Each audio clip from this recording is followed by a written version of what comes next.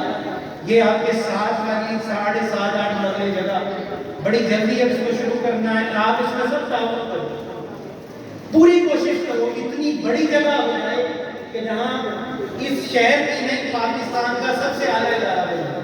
ہماری کوشش ہوگی, اللہ اس کو کامیاب کرے گا. اور جب کوئی شخص پودا لگاتا ہے وہ اس امید پہ نہیں لگاتا کہ میں اس کا پھل کھاؤں گا, میں اس کے نیچے بیٹھوں گا. وہ اگلی نسل کے لیے لگاتا ہے. ہم نے اگلی نسل کے لیے پودا لگایا. آج ہمارے بچے پڑھیں گے, کل اس کے پڑھیں گے, کل اس کے پڑھیں گے. اور محبوب پاک صلی اللہ علیہ وسلم فرماتے ہیں جو شخص اللہ کی گھر کے اندر 1 درہم دینار خرچ کرتا ہے, اللہ اس کے بدلے اس کو جنت کا 1 مال عطا کرتا ہے.